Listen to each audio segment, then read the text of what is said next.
Thank you, Chairman Simpson, Ranking Member Capter, for holding this Members' Day, and to all the members of the subcommittee for allowing me to testify here today. I'm here to, first off, thank you for your past support for the Department of Energy's Office of Science and to urge you to continue to prioritize and invest in science.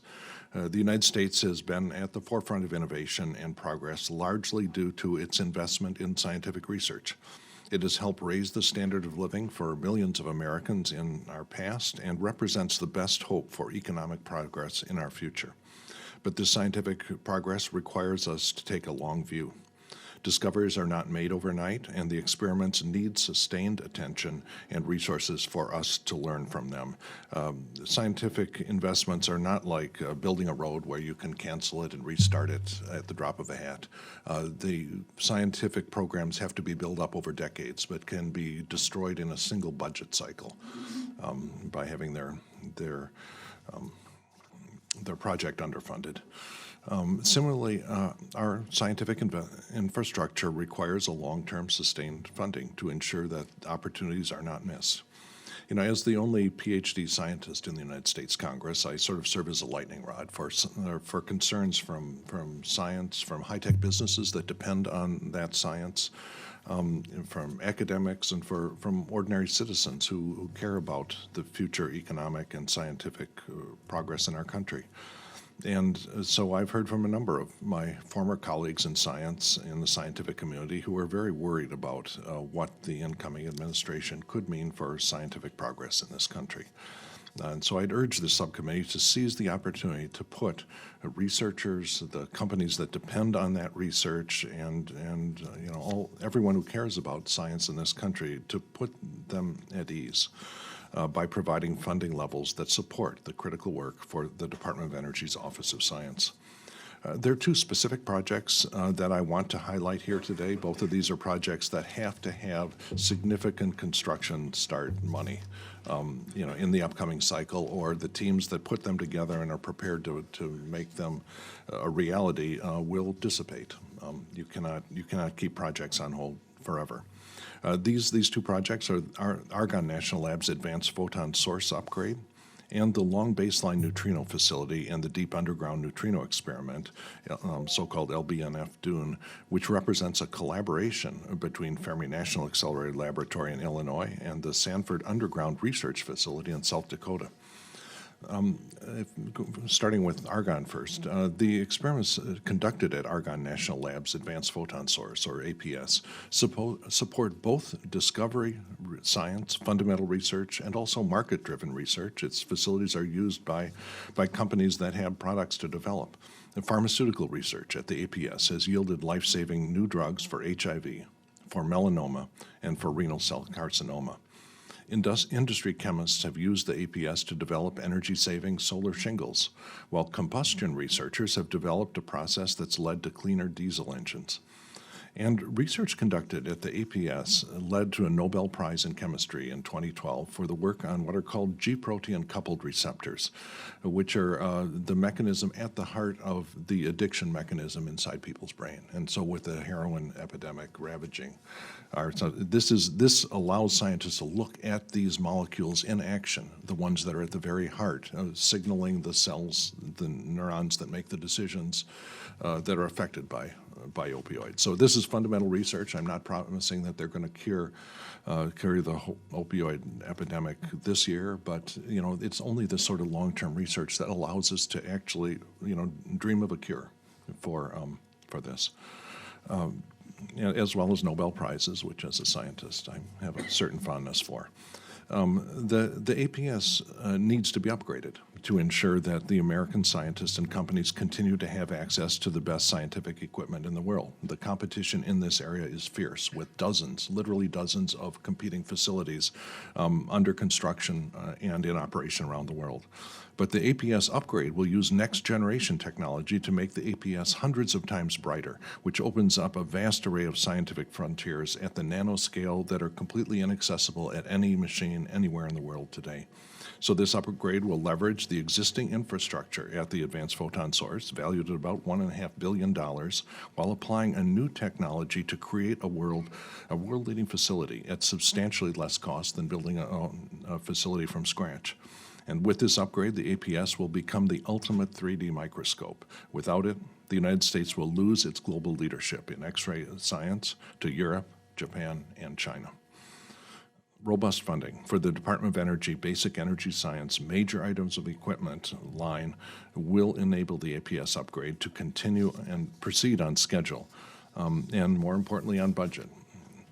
A funding delay, I should say on a personal note, that my wife was one of the great accomplishments of the Office of Science was the completion of the last photon source, light source, on time and under budget. My wife was the construction manager for that at Brookhaven National Laboratory. But a funding delay will add millions of dollars to the total cost of this project. A second critical opportunity where this year's funding is particularly important is the LBNFON project, which will be critical to maintaining U.S.'s leadership in high-energy physics and in fundamental science. This facility, part of which is located at Fermi National Accelerator Laboratory in Batavia, Illinois, where I worked for 25 years, and the other part of which is located in the Sanford Underground Research Facility in Lead, South Dakota, will be the first major international world-class facility to be hosted, of its kind, to be hosted by the United States. So getting foreign money flowing into the U.S. in addition to U.S. money flowing to facilities in foreign countries is, to my mind, essential to having a healthy international scientific collaboration. Just a network of scientific collaboration internationally. Neutrinos, which will be studied there, are among the most abundant particles in the universe, and our understanding of their nature may provide the key to answering some of the most fundamental questions about the nature of our universe. LBNFON would be the most powerful tool in the world to study these particles and would help solidify the Department of Energy's high-energy physics program as a world leader. And so I'm hopeful that the project will receive the $55 million required in FY17 to start construction for this project. Again, facilities like this are always in a grow or die situation. If you assemble the team and say, we're going to start construction, and then say, well, maybe not this year, people leave and they cannot be reassembled. Like I say, it's not like just building a highway where you have millions of competent contractors happy to bid on any new section of the roadway. So more than 770 scientists from 150 institutes in 26 countries stand ready to contribute scientifically and economically to the LBNFON project if we decide to make it go ahead, and I urge this subcommittee to provide full support and robust funding for the Department of Energy's high-energy physics account. Investments in these projects and in our broader scientific infrastructure is really the only way to ensure that America remains an international leader in science. We are in testimony to Congress more than a generation ago. The guy who started Fermilab was asked, well, what is all this basic fundamental scientific research that you're doing? How does this contribute to national defense, which is obviously the competition? And he looked back at the committee and said, our research, our fundamental research, has nothing to do with national defense except perhaps to make our country more worth defending. And that is the heart of the reason that our country should invest in fundamental research like that at Argonne Lab, like that at Fermilab. If you look back in history, the reason that we respect what the Medicis did hundreds of years ago in Italy, it's not because they won their wars against their opponents. It's not because they succeeded in economics and commerce. It's because after doing all of that, they diverted a significant fraction of their GDP to fundamental research by the likes of Leonardo da Vinci. And that is why they will remain in the history textbooks forever. And so we should have no lower goal for our country. Thank you. Thank you. Appreciate Thank you, Mr. Chairman. Congressman Foster, I want to thank you personally. You and I have worked together on a number of initiatives. Also, for the benefit of the entire subcommittee, the supercomputing initiative has been so critically important to our country and will remain so. We are in very dire competition with the Chinese. At one point in time, we had the fastest supercomputers in the world. We've now fallen to third, I believe. in that race, from petaflops to exascale. I know Argonne is very involved in that, Oak Ridge as well, but I want to personally thank you for your advocacy for the Office of Science. Oak Ridge is intimately involved. A key collaborator in all of these sort of projects. And, there have been a number of members of Congress who've taken a little time off because their districts have been hit by tornadoes. Any of you who doubt the power of supercomputers should look at the simulations of tornadoes, where you see detailed simulations of tornadoes, trying to understand, what affects their formation and how to predict and how they will develop.